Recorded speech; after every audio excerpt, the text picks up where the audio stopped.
Hard Hat's all about showing up to play hard, doing what it takes to win. If you want to cement legacy, win another. He's your third center. You don't want to pump him up too much, but it's hard not to. This is maybe the most I've ever agreed with you.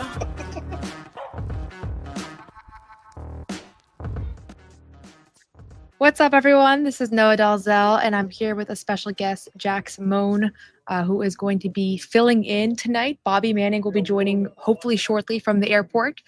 We're here in Las Vegas after the Celtics fall their first loss of Summer League 196 to the Miami Heat.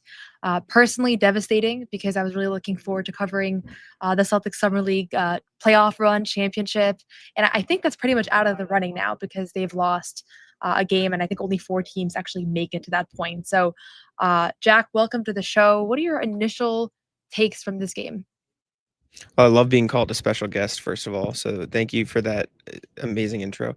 It's disappointing because there's pretty much no chance that they get to make a finals run now or a championship run now because there's like 8 undefeated teams left, and that just seems out the window. My initial take is they missed a lot of shots. Like they just missed a lot of good looks, and I think obviously part of it was they gave up a few too many shots at the rim. There was this whole stretch, and I forget if it was late third or early fourth, where they gave up like 4 transition buckets to Johnson in a row, and he was just like dunking. He had like 5 straight dunks, and so there were obviously stretches like that where it was a problem. But they missed a lot of shots. Baylor Shireman got a lot of good looks, and that's kind of been the story of his summer league so far. He was 4-13 from 3. Ugo Gonzalez was 1 of 7 from 3. Miles Norris was 2 of 7 from 3. Like guys who usually make shots. Max Shulga was 0 of 3. Like guys who you need to make shots didn't make shots, and I mean, in a game you lose by 4 points, that kind of matters. Yeah, for sure. And that was Summer League's Matt Reynolds, head coach. That was kind of his message post game, is that they missed shots early on and then they were just a couple plays away. It's kind of been a theme for this group. Like nobody's had a spectacular offensive Summer League run. Looking at Baylor, who I think had probably the highest expectations. I actually loved how Baylor played today. I know we're going to talk about kind of some of the main guys, but I loved his competitive fire, his intensity.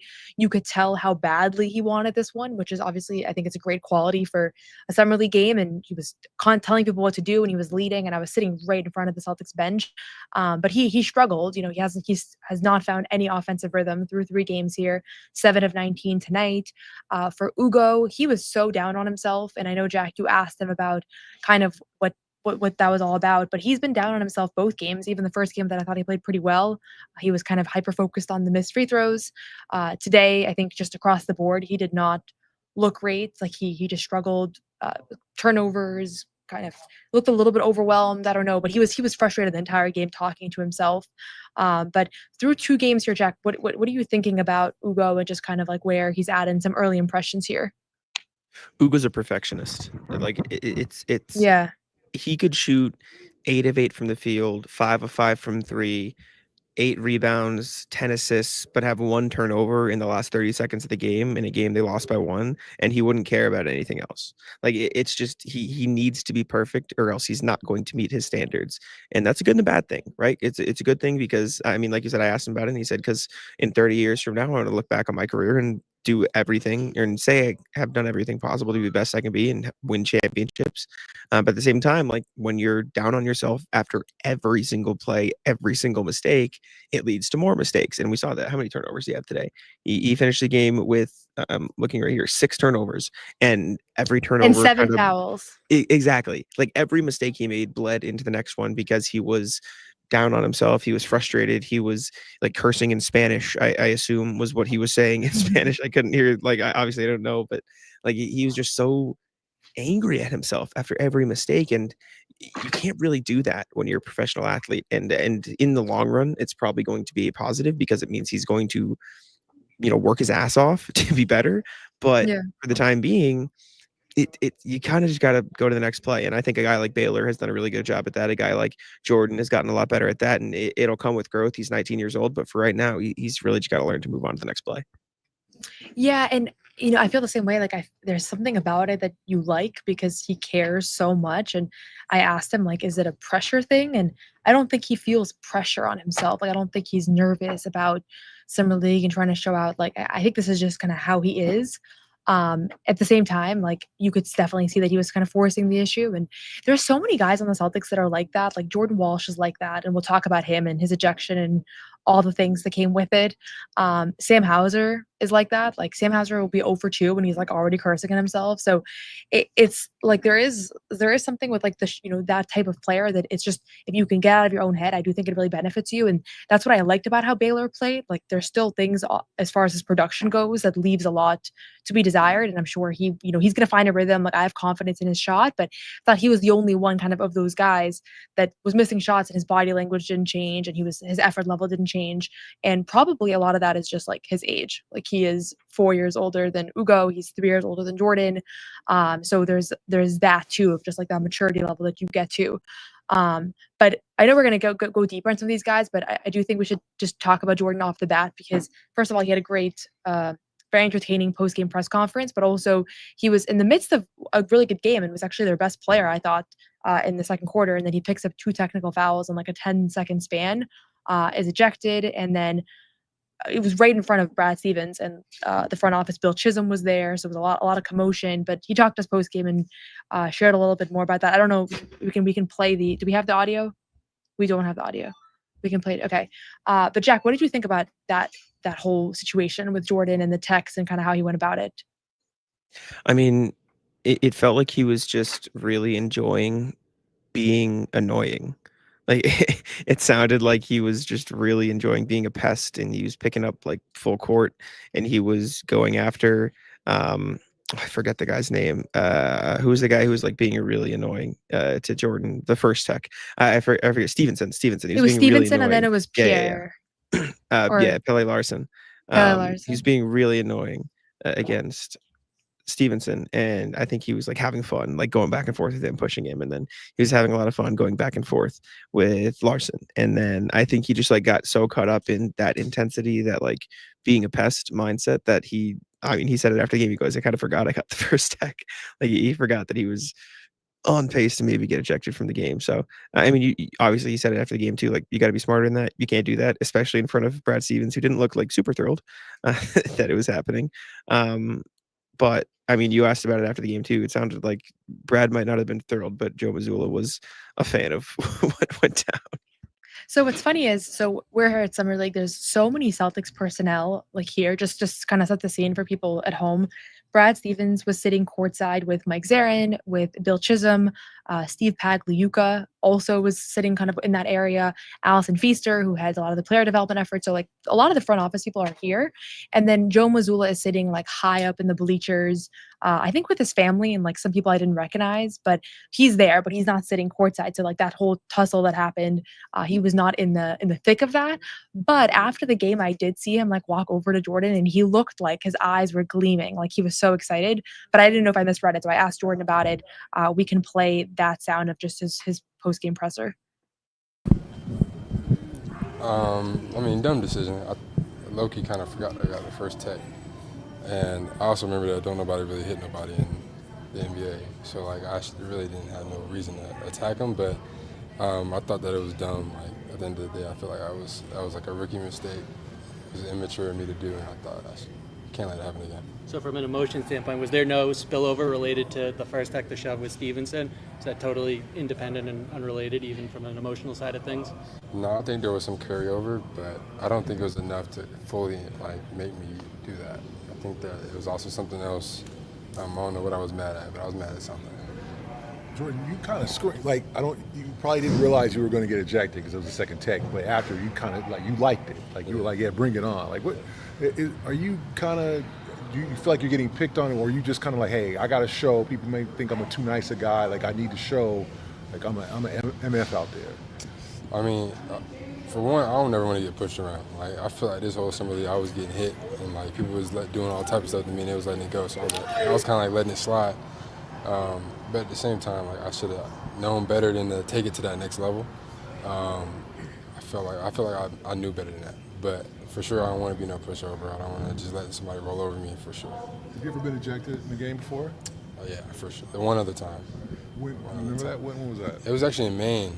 I got ejected once because I think I slapped the ball into the stands or something like that. I saw you with Brad Stevens after the game. What was your conversation like with him? What were you trying to tell him after that?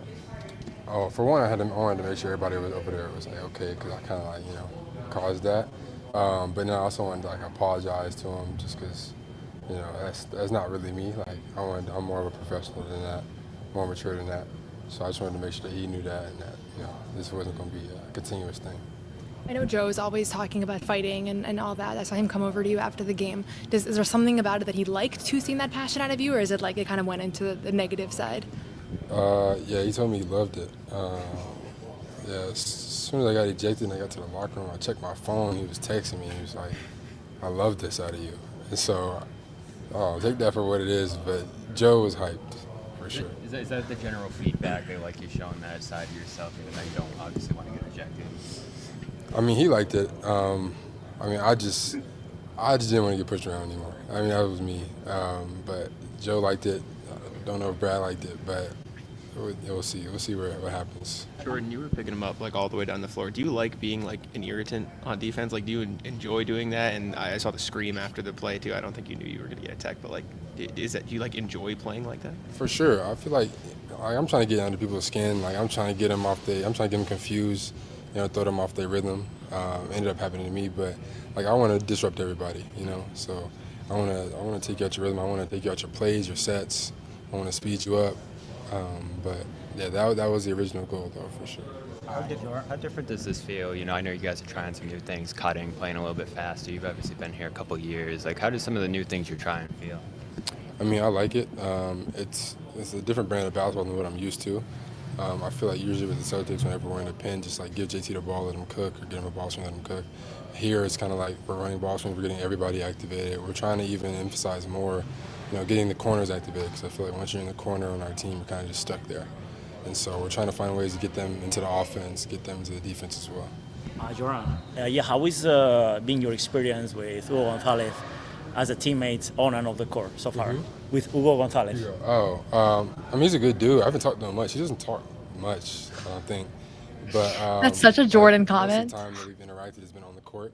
He plays hard and he plays defense. It's so funny, like when I hear Like Baylor, Jordan even when he's talk missing about shots, he seems like anything, because I I think don't we can think cut away from this. Yeah, it feels like obviously there's media training, but at the same time, like you can see him fighting the urge to say like some of the things he actually wants to say, and it usually comes out in a wash in terms of like half professionalism, half like I forgot I had a second tech. You know, say he's like I apologize to Brad, but also like, oh man, I don't know what's happening, but that was very entertaining press conference. And welcome, Bobby, to the show. Bobby, are you at your gate? I'm good. I'm at the gate. I'm at Las Vegas Airport, about to get out of here after a game that went longer than I wanted it to for airport purposes. But we got 25, 30 minutes till we board here. So, wow, that was a game. And I didn't love how Boston played, but they were still in position to win late. And I know we're talking Jordan. I've liked Jordan's overall approach to Summer League so far, so I guess I'll start with him before we get to the Ugo struggles. But this was a blip on the radar, I feel like. And we talked about it during the game, though. He's struggled at times. I think he's admitted it, to deal with his emotions throughout the flow of the game. That was obviously a moment where he just lost control. That was obviously, I guess he didn't know he had the first technical, he said, but he put himself in position to get ejected from a Summer League game, certainly with a shove like that. Maybe that you get away with that during the regular season or certainly the playoffs. But it was a tough look, and I'm sure you guys mentioned to do it in front of the front office when you have a very lightly guaranteed contract and you're trying to angle for some minutes this year. Joe loved it, but I think you have to impress Brad first and sell yourself to Brad first going into this year. Not that I think he's in trouble. I think he showed well these playoffs. Or this Summer League, but that wasn't a great moment for him. That's what I think when he said that Joe loved it. He said it kind of being like, I don't know if that's a good thing. Like, it's not like he was like, oh, Joe loved it, I'm all good. He was like, Joe loved it. I don't know if Brad loved it. Like, I think he knows. So Brad he mulled probably something. shouldn't I have. couldn't make it out. It looked like he was saying no, Jack. When Jordan was doing what he was doing, I couldn't figure out what followed that. But he said something as Walsh went and made the shove, and you could tell he didn't love it. When Walsh gave him like the second little shove, I don't know what he said, like you said, but he was like, whoa, whoa, whoa, like he was like, oh, he knew it was about to happen. He was trying to stop it, but it was far too late.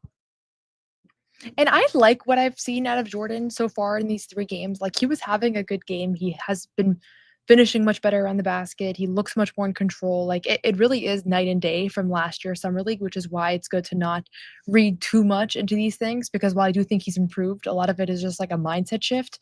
So I don't think it was the end of the world that this happened. I don't think it'll impact things too much long term, but I honestly just wanted to watch him play a little longer because he is one of the few guys on this roster that has a viable chance at being in the rotation this year. I think it's him, Baylor, Ugo. I think is going to need a little bit of time to acclimate. So even if it's a little bit of main time, or I don't think it's going to be you're just going to throw him in at 19 and throw him into the game. But like I guess going into Summer League, we were talking a bunch. Like, is it Baylor or is it Jordan? Like, which of those guys has the leg up? For both of you, like, has your opinion changed on who has a better chance to impact the parent team off the bat, or is it too soon to tell here?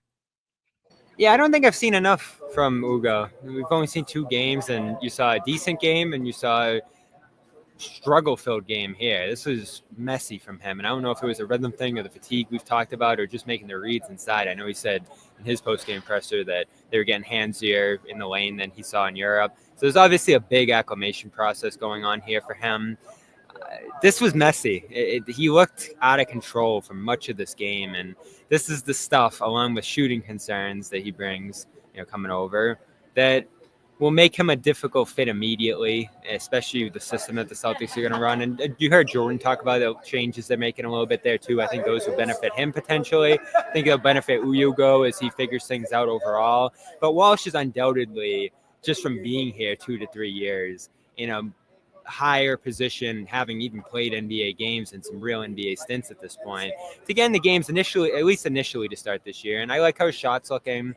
I like his poise so far and his decision-making overall. And there's some good things Ugo has done, but I don't know if you agree with that, Jack. I think Walsh is a little ahead of him right now. Are we talking just Walsh or Ugo, or are we including Baylor too? Like as a 3? Baylor too. Well, Baylor's undoubtedly ahead of both of them. That's what I was going to say. I think Baylor is definitely ahead of both of those guys. I mean, he hasn't shot the ball well at all, obviously. But he's done so much more than that. I mean, he had, I think, 8 assists in the last game, 9 assists tonight, 5 steals tonight as well. Like, it's just the point that he is playing without any lack of confidence. He is doing a great job handling the ball. I think they're going to need some of that ball handling too next year, at least as a secondary creator, right? Because like everyone's like, oh, they have Pritchard, they have Jalen, they have Derek. That's easy. But like, if you have those 3 guys as your primary offensive creators, you still need guys who can be like the secondary creators on the floor. And without Drew, without Al, without, Luke, KP, and JT, you need other guys to step up into these secondary creator roles where if they double team Jalen, you need somebody to make a play off the ball and to put the ball on the floor and make something happen. That's Baylor has proven that he can do it at least a little bit. And the other thing to consider, like as much as he is struggling in these games, he's not shooting that well. Like he's at least handling the ball.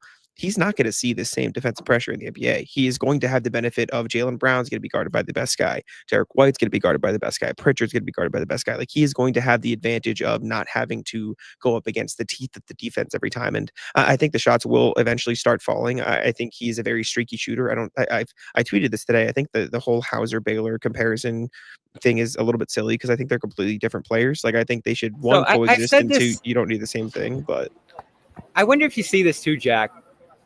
He almost changes his approach sometimes, or his form, or at least his positioning where he's shooting from every time. And I feel like that's where the inconsistent shooting stemming from is his body's not in alignment all the time. And he might. I think he's more comfortable. I think part of it is he's more comfortable shooting off the dribble, and most of his looks come in catch and shoot situations. And that's fine. It's just when you have Baylor, who's probably going to be he'll give you some 3s a game, but mostly a ball handler, rebounder, and like secondary creator passing guy. That's very different from Hauser, who is just one of the best shooters in the NBA. And so I think the people trying to like pit them up against each other, they play very different roles. And I think they are going to have the chance to play those different roles. But I think Baylor is going to be an important player to this team this upcoming season. And it's going to be way more than just how he shoots the ball. Yeah, especially like you said, Noah, because Simons won't be here. I almost feel like he's the backup point guard if Simons is gone. Yeah, and I mean, we'll see what happens there, but he certainly has an opportunity. I mean, it's kind of remarkable where he was at, in March. He was getting these minutes because they were resting guys and guys were in and out of the lineup, but he was potentially looking at a roster where he was the 12th man. And right now there's a very viable opportunity. And nothing that he's done here has blown me away, but overall, I feel good about how he's played through 3 games, and I'm not super concerned about the shooting struggles as we've talked about. We've seen what it's like when he's hitting from the outside, like that stretch in March. He was awesome. He had a great offensive rhythm and all of that.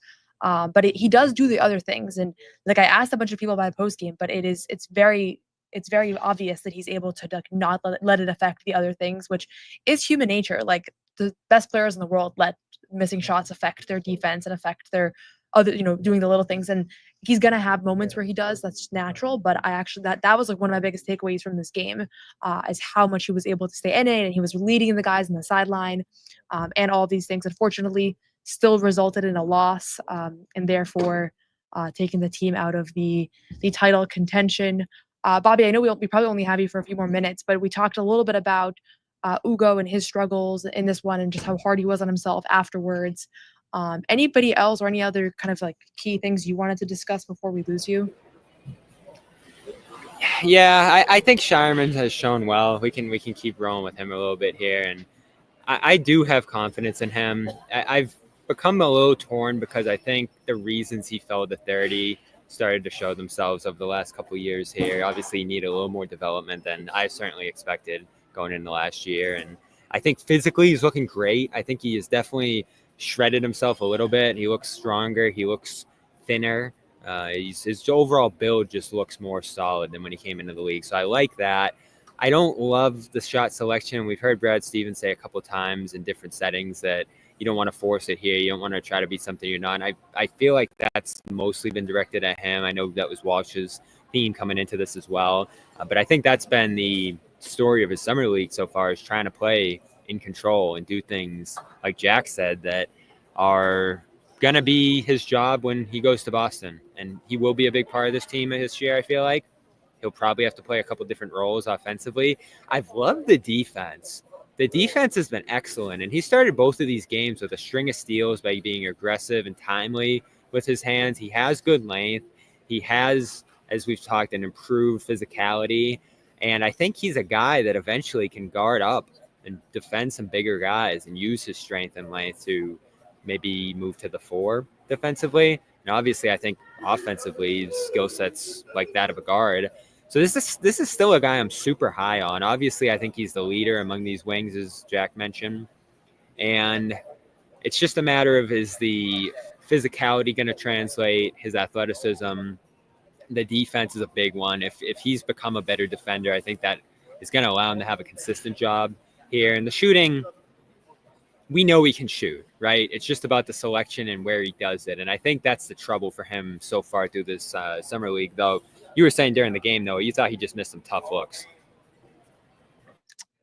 Yeah, I thought he just missed some tough looks. Get that off the screen. What, like, come on. What are we doing? I thought he just missed some tough looks. I think he made some easy ones. The first game, I felt like he was pressing a little bit and like he was kind of forcing himself into like maybe not the best shots. But since then, it really was not. It was not.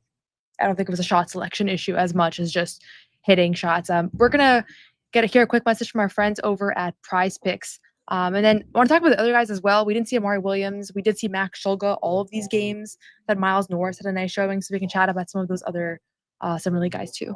This show, as always, is powered by Prize Picks, America's #1 daily fantasy sports app. Turn your sports opinions into real cash with Prize Picks. With millions of members, Prize Picks has made daily fantasy sports accessible to all. All you have to do is pick more or less on at least 2 players for a shot to win up to 2,000 times your cash. All you have to do is download that Prize Picks app, use the code CLNS to get $50 in your account when you play 5. That's it. All you have to do, play a $5 lineup, 50 instantly in your account when you use the code CLNS. You don't have to win. All you have to do is play 5, and that is that. Always check the Prize Picks app. There's free squares to be had all the time. Once again, all you have to do for new users is download that Prize Picks app, use the code CLNS, Play 5, get 50 instantly in your account. Once again, download the app. Play 5, get 50 instantly when you use the code CLNS. Prize Picks, run your game. So the one draft pick that has appeared in all 3 of these games that we haven't talked a ton about is Max Shulga, drafted 57th. He's been kind of handling the ball for a lot of his time here with the Celtics. And I feel like we have not had much conversation about it because he hasn't done a whole lot. But curious, both of you, what your early impressions are of him. And I imagine he's a main guy to begin, and like he's going to kind of get his bearings over there and learn the system and everything. But is there a potential role down the stretch here for him? I love Max Shulga. I'm a fan. I'm gonna stake my claim as #1 Max Shulga fan right here. Who's your favorite among the 3, Jack? It feels like you love all 3 of them. I like the 3 rookies. Okay, I need to clarify first. When I say I love the 3 rookies, I understand the context of, like, none of them are going to be Jason Tatum. None of them are going to be like all-stars. Like that, I don't believe that is in the cards for any of them. Maybe Ugo if it really comes together, but I'm talking about like just the way they play as a potential role player. So before I continue, I'm just going to clarify that I don't think like any of them are going to go crazy, right? Shulga's going to spend a lot of time in Maine for sure. I think he's probably going to end up taking over the role that JD Davison left behind as the team's lead point guard. Like that would make a lot of sense if they want to do it that way.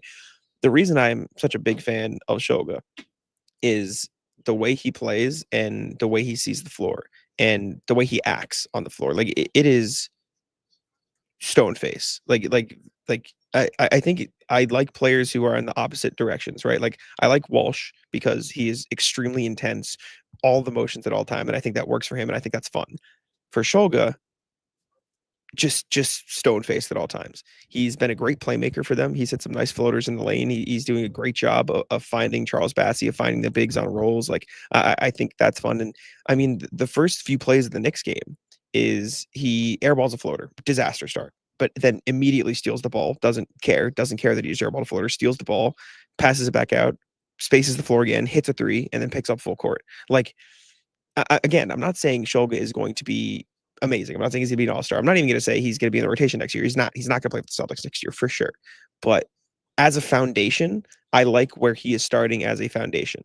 So the shot needs to come around. He's not a good enough shooter straight up, flat out at this point. He cannot shoot the ball as well as he probably should be able to right now. But the ball handling's there. His like collective calmness on the court is there, which I think is a good thing for a guy who's probably going to be a point guard or a combo guard in the NBA is there. And his defense is good for relatively undersized guys. Like I've been impressed with the way he's handled himself on the defensive end. So I think the Celtics drafted a very specific class of those 3 guys, and they all hustle. They all try 100% at all times, and I think that's a fun thing. So I wrote a little bit about his backstory, so I focused more on like his journey here than his game. I know you've probably watched a little bit of him, Jack. Was he a point guard in college? Because I feel like they're asking him to do something that isn't supernatural to him here, and he's done a decent job with it. And Brad has credited him as saying like he's been overly focused on just setting everything up, and we haven't actually seen a ton of his scoring game. I feel like he's just super focused on setting the table right now. I haven't watched a ton of him at VCU yet. I've watched a lot of Amari and Ugo for like the videos I make, but I'm going to do Shulga probably later in the summer. But from what I am aware of and what I've looked at, I think he handled the ball a pretty decent amount at VCU. The thing that I heard about him, I was talking to some people out here in Summer League about just like, because I didn't know a lot about him as a prospect. Teams really liked what he did in college and how he was able to lead VCU and in Utah, but he really struggled at the combine. And that kind of took a toll on his projected standings. I think he was initially projected to be better than a 57th pick and then just had a really tough go. And I don't know what that means. I don't know if that's indicative of some larger pressure cooker thing or if it's just he had a bad week and it was a bad week to have a bad week. So that's just a little bit of. Brad did call their head coach Odom leading up to the draft and made him aware that this guy was on their radar and this is a guy who could end up in Boston. So they definitely looked at him ahead of this draft and identified him as a guy that they like. I think, like Jack said, there's an uphill battle in NBA minutes here. I don't have a great feel for what his NBA skill is. You've said that a ton, Noah, right? These guys need to have one skill that you feel great about fitting in at the NBA level. And for Ugo, it's the versatility on the defensive end right now and his size and physicality, even at 19. For Amari, it's the passing, obviously. And for Shoga, great shot maker in college, but was it elite enough shot making to thrive at the NBA level, especially at 6'4"? That's the big thing, Jack. He's not like a Hauser at 6'8". He's shorter stature as a guard here. And so guard ability, he's high enough to be an all guy. How you holding that, man? And even just like standing next to him, like he's not like a big NBA player. Like sometimes on the roster, these guys have whatever height they have listed. But when we met him, like when all the rookies were introduced at the YMCA in Boston, I was thinking to myself, like, he's not really built like an NBA player. Like he's a little bit undersized. Like that's going to be a little bit. He's not built like that. I just think, that's another thing for him to have to overcome. Like we meet Ugo right away. He's 19 years old and he has the height, he has the strength. Like it seems like that part is going to be an easier transition. But we'll see. He's not going to become anything off the jump, but I do think that he's one of those guys that might hang around. And again, they're going to offer him a 2-way contract. Has been the reporting so far. Nothing's official yet. And they did have Drew Peterson in that slot for the last year and a half. I think fans are probably familiar with Drew to an extent. He had some limited opportunities in Boston, but they feel good enough about him to give him that spot and to lose Drew, who's not playing Summer League right now, and to give somebody else an opportunity. So we'll see there. And then Miles Norris, the returning I did want to talk player, about him. Yeah, why don't you share your thoughts, Bobby, and just Miles? I liked what Miles did tonight. There's things I love about his game, but it just hasn't come together in like the dominant fashion that I want to see. Yeah, he's a great shooter, and Reynolds said that too. He almost swore when he said it. I love his shot. It's so smooth. It goes through the basket very softly. High arc with the long arms. He's tall, so he can get a shot off. And there's a ton to like there. And they even slid him over to the 5, it looked like, at one point in this game. So I don't know where his best position is defensively. I know that's a worry with his game, is he's not a great defender at this point, but he had a big block late, almost a game-saving block for them at that point. And he's just, I think, another wing who can put the ball in the basket here. And I don't think he's too far behind these other guys that we're talking about here. I actually view him as a guy that could break into some NBA action this year, despite the fact that he hasn't yet. And that's the big thing with him, right? He's been around for a couple years. He's a little older, and he hasn't played any NBA basketball yet. He's tore up the G League, and he's put the ball up a ton from 3 and hit those at a great rate. So that, if you have size, can defend a little bit, can hit threes, you're going to play in this league, but he hasn't. So we'll see what's stopping him here as we get in the training camp. And I think they gave him a 2-year, 2-way deal, which you don't see a ton. So they obviously really like him.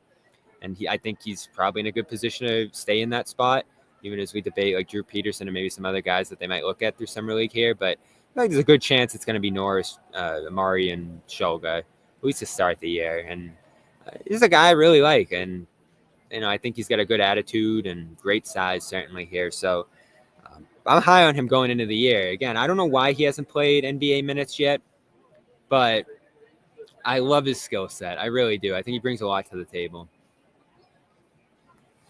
I was relatively lower on Norris after the first game that he played, because of the defense, and it's like, where do you put him? But he showed some flashes of like how you can understand where he could fit in on the defensive end in this one, I think. And obviously offensively, I think if he can eliminate some of the streakiness from his game, he's there. I mean, he's massive. He's great at cutting to the rim. He's a freak athlete. He hits shots. Like it's all there. It's just all about like, can he stay in front of guys defensively? And if not, can you find him the places to play off the ball to where he can use that length? He obviously got a couple passing lanes today, had the big block you talked about. Like, you can see it with Miles Norris, how there is a path for him to playing at the NBA level. I think maybe you need a little more time cooking in Maine just to get him more familiar with how the Celtics play defense and how they want to do things, just because he only had that half season. And I think, weirdly enough, because it's not a lot, like you mentioned, maybe there's a path for him to play NBA minutes this year. Remember when Drew Peterson got those like Cavaliers game, like Heat minutes at the I'll start of the never year? forget it. I feel like that could be like, We'll remember maybe that we for throw years. Norris. Yeah, I feel like maybe this year is like, okay, maybe we throw Norris in those spots and see if he does anything, if it pops. And I feel like he'll probably earn that chance this year once he has more time to be in the system in Boston. Yeah, and everybody's going to see opportunities this year. Like, again, you're going to have to show out in those opportunities, because we already saw last year Jordan got some early opportunities, didn't do a whole lot, and that was it. So, but he's going to get a chance. All of these guys are going to get somewhat of a chance. I think even in Maine, I would imagine some of the some of these Summer League guys are going to play for Maine. I don't know which ones yet.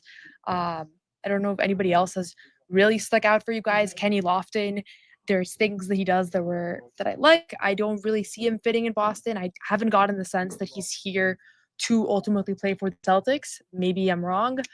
Charles Bassey wasn't quite as dominant as he was in the previous few games, but if we're talking about like this team needing some more front court help, like there's a lot of things to love about him and He his had to play a real rebounding and his center. energy. Yeah, Unfortunately. right. So like if you're telling me like who's one guy we want to add to the roster from guys that we didn't know coming in, like he's an obvious candidate. Anybody else from just like the guys that have been in and out, Isaiah Wong, Jalen Bridges, Kendall Brown, like anybody else that stuck out to you guys that you guys I love Bassey. I wish they could make it work with him somehow. It does seem like it's a tough path to making that happen just because of the guys they have on the roster already, the role they probably want to see Amari play from a development standpoint. This guy doesn't seem like a development and certainly isn't eligible for a two-way. So he's probably going to catch on somewhere. And I don't think it's going to be here necessarily just because when you look at them, they have 15 guys, could waive JD, but then you bring them in and you have 15 guarantees at that point. Like I think Walsh is making this roster. I know Nimi's gonna. And it was described to me today, like the skill set's almost duplicative with Keita. There's not a huge difference between what these guys do necessarily. Bass might be a little bit of a better defender from what I've seen so far, but Keita's the better offensive player to me. So it's tough. I really wish they could find a way to get this guy into camp at the very least, but I think with what he's doing here, it's just going to be too good, and there's too much of a need for backup centers, especially cheap ones around the league here. We'll see how healthy he is. He's obviously battled health over the last couple of years here. Like Jack mentioned when we got into that first game, it's like, whoa, what's he even doing here? So I don't even know how this thing came together, him being on this roster here and not just signed to a team that views him as part of their big picture, at least this year. So he's been exciting to watch. It's been a pleasant surprise to have him on this team. I think he's helped other guys. The alley-oop, I think Shireman threw to him at one point, or Shulga rather, threw to him at one point in this game. Like when you have a nice release outlet like this guy's been at times, helps everybody around him. So whether he stays or not, I think he's been helpful to the guys who have played and are going to be part of the Celtics this year. And again, just a bummer that the roster is where it is at this point, and you have some other centers in front of them here. Obviously not a stacked center room, but guys who have been there and do things similar to him. So that's my thoughts on the Summer League here. I'm going to fly back to Boston. And speaking of Keita, I'm going out to Portugal to go see him tomorrow night and cover his camp out there. So really looking forward to that. Looks like he might start for this team next year too. So looking forward to hearing what he's thinking about that and how he's preparing for that. So I am out of Summer League. Jack, Noah are going to have some great coverage here. They've both done an amazing job. Jack with the videos and breakdowns, Noah with the reporting out there. So stay tuned to both of them, and I'll be watching and tuning in from Europe. So I'm out of here. Thanks for having me, guys. Moved on quickly from Luke, already going to Portugal to hang out with Nimi. Luke as I a said force. all year. You guys kept trying to make it a Cornet versus Keita thing to me all year, and I love Keita, and I think I was the first person at events. Did you ever visit Luke in his hometown, though? No, I did not. There you go. It's kind of fake. Yeah. Well, And Luke's so not from for Portugal. everybody- If Luke was in Portugal, Bobby might have visited. Absolutely. And this is it for the bucket hat. It's gotten a lot of compliments through the week. It's gotten a lot of criticism throughout the week. It's been very divisive. Would you say this more year. compliments or more criticism? I think it's 50-50, almost exactly. And it's along gender lines. I'll let you guess, but yeah, it's a staple. Whether people like it or not, it's going to be in Vegas. It's going to be in Miami. Let us know in the chat. What do you think? Yeah, give some. It's actually a we can do a dangerous vote on it. We can do a vote on it. But yeah, I'm out of here. I'm about to board this flight. Thank you guys, and I'll talk to you soon. Bye, Bobby. Bye, Bobby. Now that Bobby's gone, you can honestly tell us what you think about the bucket hat. Well, Jack, the gender lines that he was referring to are all the men here at Summer League encouraging him to wear that hat. I can confirm that was the gender line that he is describing. Let him wear the hat, man. Let the hat live. The other guy that we didn't really talk about, and I think we can save it for probably Thursday when the Celtics play the Lakers. They have a couple days off here. Is Amari Williams, who did get a rest day tonight, back-to-back games. So it kind of makes sense. Yesterday, Ugo didn't play. Miles Norris didn't play today. Amari Williams doesn't play. Baylor and Jordan did not get a rest day. I don't know why, but clearly those two guys wanted to compete both nights. I don't know if they'll keep playing. This kind of when summer league starts, you start to shut down the rotation players, and you see more of the kind of flyer players that we haven't really seen a whole lot of yet. So you'll probably get to know some new characters. But anything on Amari, Jack? I know you like his passing a lot. I think his rebounding has left a little to be desired so far. And also, I feel like he's kind of in a tough spot because Charles Bassey has a couple of years on him, and he's come in and just been the more dominant player at that position. Yeah, but what do you think about Amari? I would need to check. I think they're actually very similar in age, which is just a matter of college Are they guy really? spending 4 or 5 years. Yeah, Mario Williams is like 23, turning 24 this year. You can fact check me. I think Bassey's 24 right now, so Yeah. they're very close in age. But I did like a video on Amari Williams, like a short form thing, going over like some of the stuff I like. Passing's awesome. Like he's one of the better passing big men coming out of this draft class. Very impressive cross court passes is kind of like his staple. He does a great job of like noticing cuts on the floor and understanding where defenders are going to help off of their guys at the 3-point line. Like he's an unbelievable passer. The rebounding definitely needs some work. From what I watched in the Kansas games that I watched is like film to do the video. It was a lot of face guard blockouts. Like that's his biggest crux. He just constantly face guard blocks out, and that's going to get him killed in the NBA.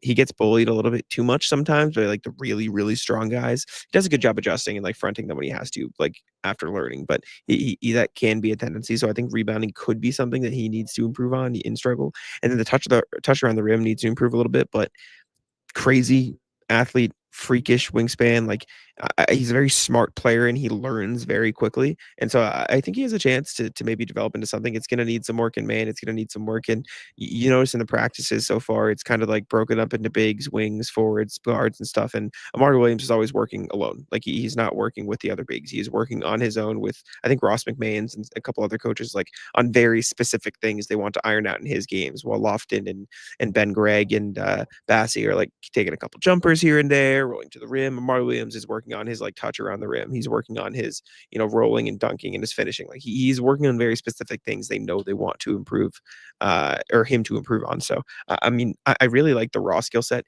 He sets some bone crushing screens. I mean, he leveled, I think it was maybe Jalen Wells or somebody in that first Grizzlies game and got called for a foul. I don't think it was a foul. I think he just killed him.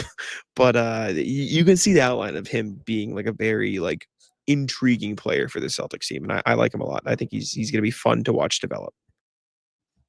So that's kind of the cast. We'll see probably a few of these guys play a little bit more. There's one more game on Thursday versus the Lakers. Then there's going to be a 5th game that has yet to be scheduled. And I don't think that a 6th game is in play considering tonight's outcome. Before we wrap, Jack, we don't always have you on here. I'm just curious for just as this offseason has taken shape and, obviously Celtics have lost some key players. Where are you at with where this team is going to be next year? We've had a lot of debates here with John, with Jimmy, Bobby, myself around, is this team going to tank? Is this team going to be bottom of the East? Is this team going to be a top 5 seed? Like it's really is hard to project. Like I change my mind depending on who the last person I spoke with is. But where are you at as far as if you have to put it in stone right now, like where this team's going to be next year? Well, obviously losing Horford and Cornette in free agency hurts a lot, but I've maintained this ever since the offseason started. If you have Jaylen Brown, Derek White, and Peyton Pritchard, you're not going to be able to tank in the Eastern Conference. Like the Eastern Conference is not good enough for you to tank with those guys healthy and playing actual basketball games. Now, if Jalen's surgery bleeds into the regular season, which I don't think it's going to, like there's no indication that's going to happen, but like if they run into injury issues a la the 76ers early in the season, maybe it's like, oh, let's just, shut down a few guys, we'll lose a few games, but that doesn't seem like something the Celtics would do, and that doesn't seem like something that Jaylen Brown would want to do, or Peyton Pritchard would want to do, or Derek White would want to do. Like, I don't think they're going to be incredible. I think they're going to be struggling to generate offense at times. I think you're going to see a lot of fluctuation at the big man position. Obviously, you have 3 really talented players in Jalen, Derek, and Peyton. You have Sam Hauser, who is an elite 3-point shooter, who honestly, you can probably run more plays for now. Like, you can get him even more of those good looks that he's so good at making, and you'll probably see his three-point volume increase in terms of attempts. You have Shireman, who you can see what you got from in terms of a ball handler role. You've got guys like Walsh. You've got other guys along, the roster. Obviously, Niang and Anthony Simons, if he's still on the team, which you don't really know because it sounds like they need to get under the second apron, and he might just be a casualty of financial decisions. They've got talent, man. I don't think they're going to be crazy. I think they'll probably be fighting for that 5-6 seed in the Eastern Conference. I don't know, man. I think people are sleeping on how good this top 3 can be at times. I'm so curious because that could end up being like right on the money, or it could be completely wrong. Like, you I could might look be, like a complete fool. Yeah. Yeah, and I haven't actually like put in pen my own prediction on next season, in part Oh, because so of the you're cheating and you're getting everybody else's Exactly. before you Well, put like, yours down. here's the thing though, Yeah, I'll be yeah. on like 100 more times, Sure. Like, we Yeah, might not of have you back course. on, especially based on how today went. I don't think we'll have you back on. So we just wanted to get your prediction while we still could. So I 5th or 6th seed is Jack's prediction. It feels, I actually don't think that's crazy. I think if John was here, he'd probably say this team's probably not going to be there. And some people might say that's the worst place you could be, right? As a 6th seed with no real pathway towards making a playoff run. I don't know if I agree with that. I think this, that type of experience could be a really good experience for a lot of the rotation players. But they're going to have a lot of things are going to have to click for this team to be a top 6 seed. Like, defensively, there are gaps, as you mentioned, the front court. A lot of the players that I really believe in, like Jaylen Brown, Derek White, Peyton Pritchard, they're going to not have the same spacing that they're used to having. So how much is that going to impact them versus how much do you benefit from having the ball in your hand more and having more opportunities and better rhythm? And like I had a story come out with Jaylen that we talked about that on the show yesterday, but Jalen's going to get like game winner opportunities now, like stuff like that. Like, how much does that impact your confidence and your rhythm and all those things? So, not that he'll take all of them, but it just changes things. So we'll see where that goes. I know some people are looking forward to the tank and the Celtics trying to get like a top 3 pick. Other people, that's the last thing they want to see. I hate tanking across the board in the NBA so much. I hate when the Celtics play the Jazz and you go in the locker room and like they all are totally fine in jeans. So I don't like that. That's a thing that happens. I bring it up all the time, but I also understand that that's the way teams get better. And they don't have a ton of like super high ceiling young prospects right now. So I do understand the desire to get there. Any last thoughts, Jack? And actually, no. Before I give you the closing sentence, I just want to say we have so much content. I'm going to be out here the rest of Summer League. We have so much content on CLNS Media, on our channel, all the post-game press conferences. If you want to see from what head coach Matt Reynolds is saying, we have all of his press conferences. Ugo has been great. I really enjoy talking to him. English is not his first language, but his English is much better than I expected. And you can tell that you can get a lot from him just by talking to him. You can glean like his intensity and everything. So check out all those press conferences. Check out our podcast, my podcast, You Got Boston podcast. Jack, how about them Celtics? Big 3 podcast. We got a lot going on over here. So I know it's the off season, but I am going to be here through the rest of Summer League. So we'll have plenty of more content in the coming days here, as well as we have some sit downs with some experts from around the league, Michael Scotto, Jake Fisher, guys that are going to kind of shine some light on some of the rumors that you've heard. And we did have a sit down, Bobby and I, with Hugo Gonzalez on the first day here. We threw in some Spanish. I'm going to say I think it's a little bit of a hard watch. But watch it for yourself and decide, including myself. That's not just a jab at Bobby, including myself. Jack, did you end up catching any of that? So I did my little like film breakdown with Baylor as you guys were doing it, and after I wrapped up, I like looked over and I saw all 3 of your faces as you guys were trying to talk Spanish, and I had to like turn away because I would have start laughing. I think it was good for rapport. Like, within 2 minutes of his first scrum at Summer League, like, we were both laughing at Bobby together, like I felt like that was kind of a bonding experience. But yeah, it's one of those things where it's like, obviously his Spanish is his first language. So it feels like the nice thing to do is to like sprinkle some Spanish in there, but his English is just so much better than our Spanish that it's kind of laughable. But check that out. Check out, Bobby had an interview with Amari Williams. He talked about the origins of his passing. So we got a lot of good stuff. Jack, is there anything you want to plug on your end? Not really. Podcast, How About Them Celtics? I do videos. That's just on my Twitter, TikTok, YouTube, Instagram, which is Jack Simone NBA. And then the writings at Hardwood Houdini. But that's about it. Thanks. I don't like giving Jack a lot of credit, but the videos are worth a watch. I can tell it like Uh, pains you. It's It hard. like It really is hard for hurts me. your soul. But But thanks. he's been doing these cool videos. You can check them out on his Twitter. But like he's showing players plays on his iPad, and the players are walking through them, and then he edits them nicely, and then you can watch the play that the player is watching. That was a Thank really you for bad powering explanation. through. Thanks for powering through the But pain there. no, but it's cool because when he first told me this idea, I wasn't sure how players were going to respond. But players really like talking about basketball. Like they don't actually do it all that often. Who would have because thought? Normally post game. Well, it's funny because I don't think Joe Mazzulla loves talking about basketball as much. Like post game, like he doesn't like being pushed on like a lot of the technical things. But the players they don't really get asked technical questions ever. That's more of a coach thing. So they've been enjoying it. Baylor and Jordan both took it in stride, and they're both good sports in general. Friends of the show, we had them on the Garden Report last month. Both took our silly questions and ran with them. But yeah, I think that's it. No reason to go on too long. I know it's a little bit later on the West Coast. It's been, I don't even know how it feels right now in Vegas. I feel like all the days have been one long day. I'll just say one last thing, like just summer league observations and talking to people. When I say people, I mean like front office executives from around the league, like media members. The general takeaway that I have 2 takeaways. The Celtics really weren't very close at all to trading Derek White and Jaylen Brown. Like, I know we've debated this a lot and we've talked about it. I don't want to be like, this is my report, but this is just like what I'm hearing on the concourse, just talking to people. Like, it was not nearly as close as I think it felt the day of the draft when Shams was going on ESPN like every 5 minutes and their names were coming up. So just wanted to relay that because I didn't really have a great sense until I got here, and just being here since Thursday, that has become very evident to me that nothing, like obviously Mike Zarin said it on the record that nothing was particularly close, but it does not feel like it was. I think that's completely accurate. And yes, it's Shams never said like it was close, but just the frequency with which it was coming up felt like it was. I think it was more just a reflection of the fact that teams were really interested, and that is completely accurate. I talked to a lot of people that were inquiring about both players. And the other thing is, I know we had Gary Washburn on yesterday. You can check out that show if you didn't watch it. It was not just about Game 2. We actually talked about a lot of different things, including Jaylen Brown and the Damian Lillard rumors. So you can check that out. But I do think there's some smoke with the Damian Lillard stuff. I thought at the beginning it was kind of like a Celtics fanfic kind of thing where it's just like, oh, you can get the star player that we didn't get last time around, and he also has a torn Achilles, and they can hang out, and it'll be a nice little story, and then they'll come back. But I actually think there's more to it than just the mythology. So just putting both of those thoughts out there. I tweeted that yesterday, but that's like the 2 big things that I've learned, at least just from chatting with people. Jack, anything you're picking up here that you want to share with the crowd?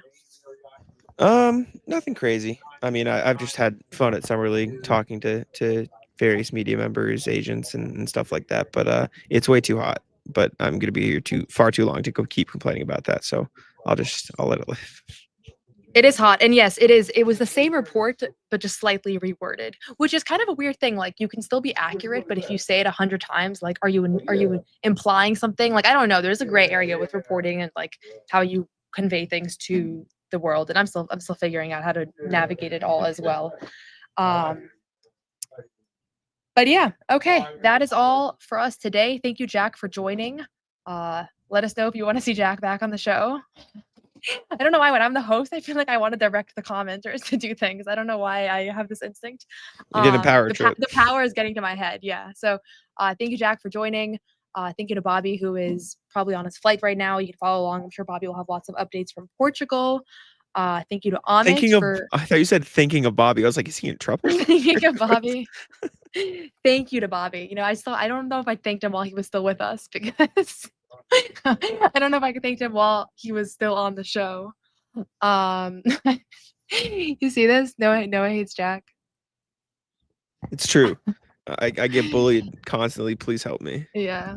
It's not true. It was my idea to bring you on today, I think. Or may have actually been Amit's idea. I can't remember. If you were taking credit for Amit's idea, you're gonna hear it. But anyways, I'll let you continue. We landed. Oh wow! Hold on, one more comment. It was Amit's Noah's idea. Spanish is the best. By the way, it's too bad that Bobby's not here for that. But I have a good accent. I learned high school Spanish, but I have some family in Brazil. I feel like it kind of got through to me, so I think I get a little bit of that. So, anyways, let's wrap. Thank you all. Thanks for watching. We'll be back Thursday after postgame. I'm sure we'll have. Actually, I have a You Got Boston podcast coming out tomorrow. Felger and Maz were talking about me today. And I want to do UCAT Boston. I'm not going to engage with that discourse, but I'm going to have my own discourse. So check that out on my channel and on CLNS Media as well. Good night, everybody. Thanks for watching. Sneaking a vegan brownie by me, I'll tell you that. Okay, you know what, John? We're going to do it. You have to feel that way too, Bobby. I have to feel that way. Let's Yeah. fly out over and make Luke your first center. Bobby, we gave you Luke an hour early. We're not going to end this on a damn conversation about Luke